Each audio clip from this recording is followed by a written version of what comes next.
Em nome do Pai, e do Filho, e do Espírito Santo. Amém. Estudo do livro do Apocalipse, capítulo 13. A compreensão do capítulo 13 do livro do Apocalipse exige uma leitura, ainda que de leve, mas pelo menos ilustrativa, do livro do Daniel, lá no Antigo Testamento, no capítulo 7. Porque o autor sagrado usa daquelas figuras que Daniel cita na sua visão profética, no sonho que Daniel teve, e faz a mesma alusão daquelas feras, daqueles animais, a partir agora desse capítulo 13. Então, por isso que é imprescindível a leitura de Daniel, capítulo 7. Ora, eu vi sair do mar uma fera com 10 chifres e 7 cabeças. Nos chifres, 10 diademas, e na cabeça, títulos blasfemos. Então, primeiro, compreendendo a fera com 10 chifres e 7 cabeças, e nos chifres, esses 10 diademas. Acima de tudo, a fera, ela representa o poder imperial. Seja antes do autor do livro do Apocalipse, seja durante o tempo dele, e seja os poderes imperiais que vieram depois. Por exemplo, o poder que a Babilônia teve, o exercício do poder de domínio que ela teve, depois o Império Grego e agora o Império Romano, e para os dias de hoje os vários impérios. Geralmente imperadores, conquistadores, dominadores, que assumem governos autoritários, eles se colocam no lugar de Deus. Vale lembrar que, por exemplo, César é um título divino, e eles se colocavam como se fosse uma autoridade divina, um poder divino.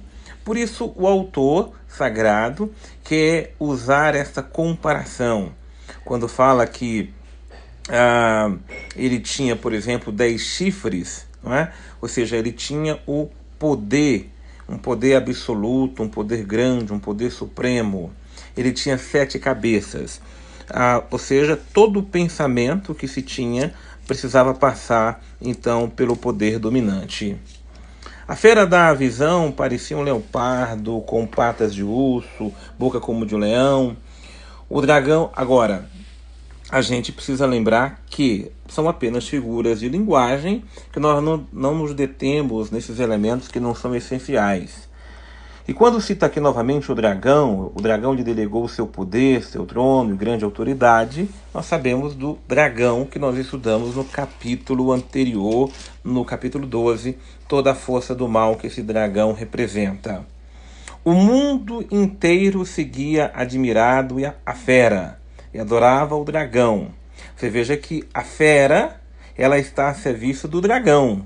O dragão é a força do mal, mas no meio dos homens ela usa a fera, o poder dessa fera, para atrair adoração ao dragão e os elementos que esse dragão traz a este mundo.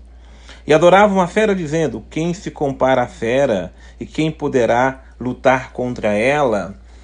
Enquanto nós ouvimos lá no capítulo 12 que quem será como Deus era Miguel, agora a fera é quem se comparará a essa fera, porque ela vem para lutar no meio dos homens, usando as suas armadilhas ardilosas. Foi-lhe dada uma boca insolente e blasfema. Deram-lhe autoridade para agir durante 42 meses. Ela abria a boca blasfemando contra Deus, blasfemando o nome dele, sua morada e os que habitam no céu. E aqui eu quero me deter na questão da blasfêmia, porque a blasfêmia é o elemento que a fera usa para se opor a Deus, levar os homens a blasfemar contra Deus. Existe a blasfêmia de grau mais elevado, que é aquela pessoa que realmente blasfema de uma forma consciente, direta, se opondo a Deus, atacando tudo que é Deus, tudo que diz respeito a Deus, falando mal das coisas de Deus, desprezando o que é de Deus.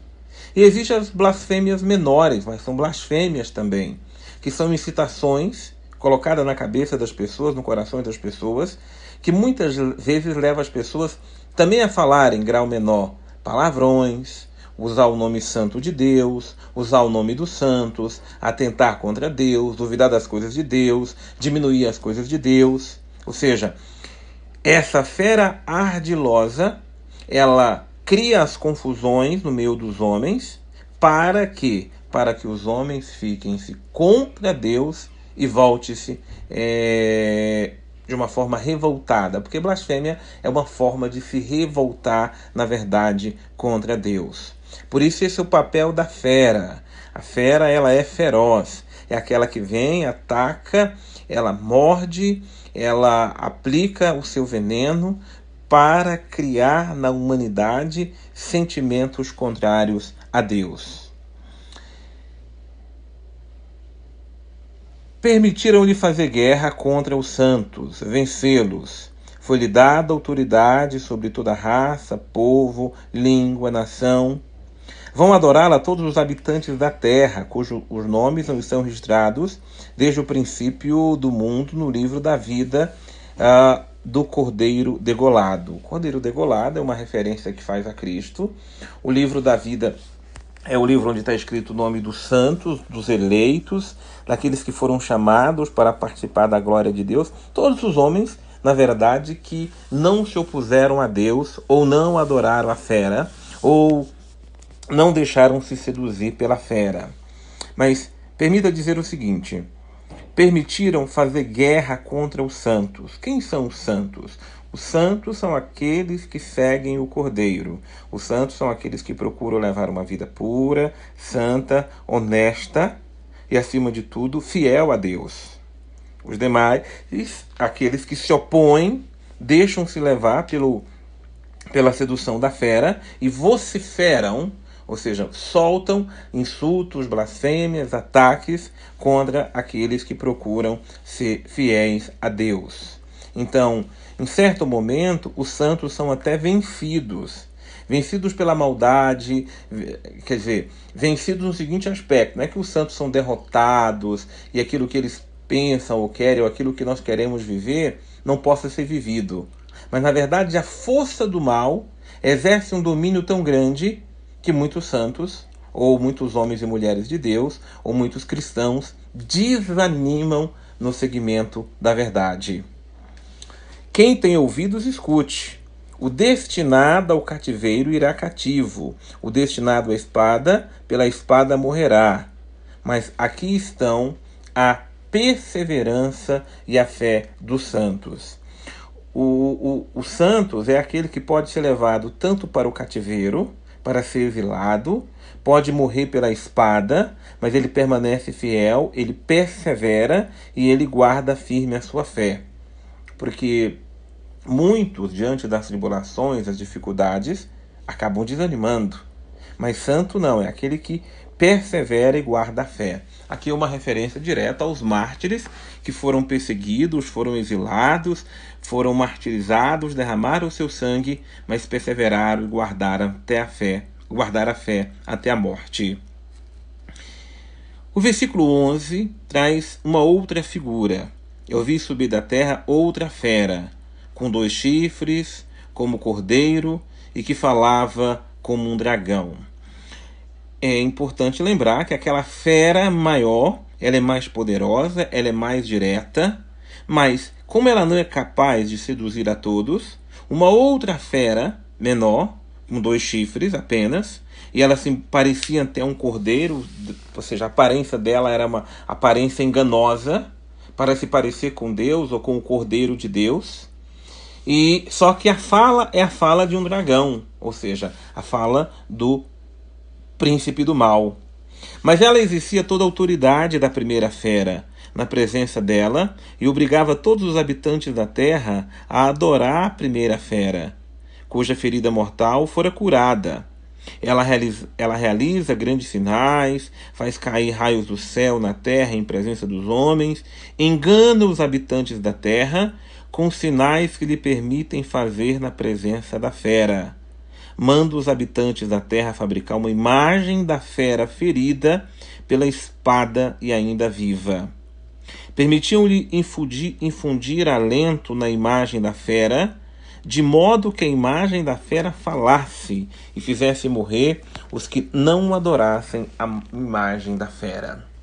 Então, primeiro, uma referência direta, que isso se refere ao Império Romano e à figura do imperador. Então, a fera maior era o império, a fera menor era o imperador. Então, o imperador estava a serviço do império. Então, muitas vezes, se o império passava por ataques ou sofria problemas, mas a figura do imperador não. Ela fazia com que todos adorassem, reverenciassem e se voltassem ao seu império. Tanto a figura do império como a figura do imperador são figuras de ideologias de todas as espécies que houve, que há e que haverá na história da humanidade, que leva o ser humano a deixar de adorar a Deus, amar a Deus, para se voltar para esses pensamentos, para essas ideologias, para esses sistemas que têm a função de colocar o homem no lugar de Deus, colocar o capital no lugar de Deus, o dinheiro no lugar de Deus e tudo aquilo que se coloca no lugar de Deus para ser adorado. E as ideologias aqui não se referem apenas a ideologias políticas, mas elas são ideologias de todas as espécies e ordem. Na modernidade, toda ideologia que leva, por exemplo, a colocar o sexo no lugar de Deus, o prazer no lugar de Deus, o dinheiro no lugar de Deus, a moda no lugar de Deus, a pessoa no lugar de Deus, ou qualquer outra coisa que ocupa o lugar de Deus, ela vem como uma fera, ou seja, uma fera sutil, essa segunda fera. Ela vem de uma forma enganosa, ela vem de uma forma assim, a iludibriar o pensamento, o coração, para fazer com que as pessoas se voltem para ela e se esqueçam do Deus verdadeiro. E aí, ela tem os seus meios de seduzir, ela tem as suas práticas, ela tem as suas ilusões, ela tem os seus chamativos ou suas formas de atrair o ser humano. Agora, o importante, essa fera permitia-lhe infundir... E aí é interessante porque essas feras, elas usam de imagens, são marcas, são nomes, são ídolos, são estátuas, são símbolos, muitas vezes colocado nas pessoas de uma forma direta ou de uma forma indireta, não é? Alguém aqui vai perguntar, por exemplo, qual é o problema de tatuagem? A tatuagem em si não tem problema. O que tem problema é aquilo que a tatuagem possa simbolizar. Era muito comum e muitos jovens que cedem a movimentos rebeldes, movimentos, por exemplo, que são contrários à fé, que colocam o dragão, que colocam o símbolo de uma fera, colocam o símbolo de uma pantera. Muitas vezes não tem consciência do que significa, mas são símbolos que, de fato, representam o poder do mal agindo na humanidade. A todos, pequenos e grandes, ricos e pobres, livres e escravos, faz com que recebam uma marca na mão direita ou na fronte. Não dá para, nos tempos modernos, dizer que simboliza isto ou aquilo diretamente, como se fosse o símbolo daquilo que está recebendo. Lá no Império Romano, as pessoas eram marcadas, quem era fiéis ao Império ou não, né? Nos dias de hoje, às vezes, surgem alguns elementos fantasiosos, dizendo que todas as pessoas vão receber a marca da besta e assim por diante. Já surgiu, por exemplo, especulações dizendo que, por exemplo, o código de barra simbolizavam. Não, são elementos fantasiosos, né? Nós sabemos do poder sedutor que a nova era tem com seus elementos e assim por diante, mas aqui não faz uma referência explícita que isto vai simbolizar isto ou aquilo. Mas o importante é distinguir, ter sabedoria, capacidade. Esse símbolo é de Deus ou esse símbolo não é de Deus? Esse símbolo representa uma ideologia, esse símbolo representa um poder sedutor, essa questão me afasta de Deus ou me aproxima de Deus? É aí que está a sabedoria. Porque o império, de fato, ele se colocava no lugar de Deus. E o imperador, que era essa segunda fera, ela de fato induzia as pessoas a adorarem o império, a servirem o império e a se colocar a serviço do império. A sabedoria dos dias de hoje é saber o que nos seduz, o que nos afasta de Deus e o que nos tira da presença dele.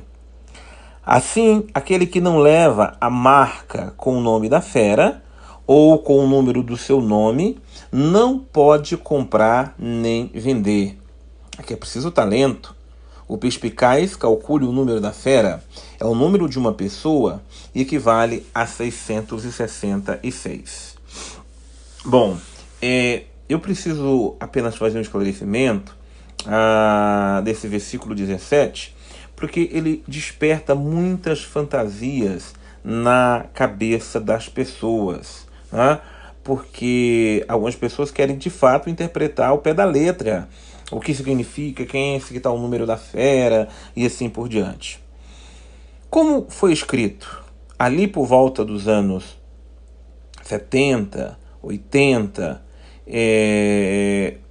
o livro do Apocalipse, a referência direto, não tenha dúvida, que era o imperador Nero.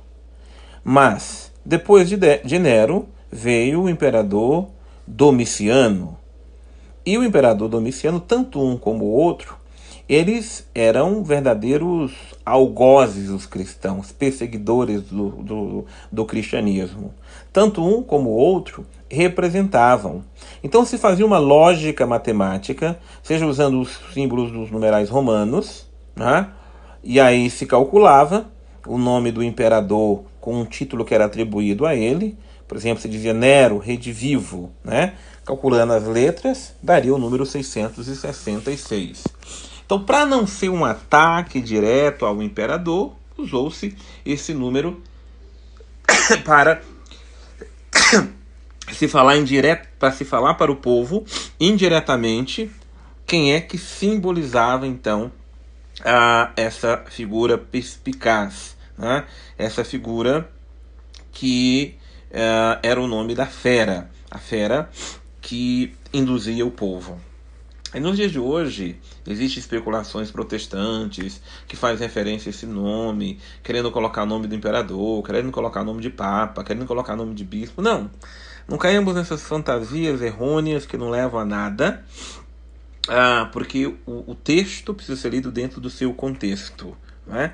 E dentro desse contexto, nós entendemos que aqueles imperadores terríveis, que perseguiram, que massacraram o cristianismo, eles representam diretamente para aquele contexto essas feras. Nos dias de hoje, todos aqueles que possam se opor precisam ter a inteligência de entender quem é que se opõe ao cristianismo, quem é que se opõe à fé de uma forma explícita e gera no mundo um sistema que põe as pessoas contra Deus. Essa é a inteligência mais necessária.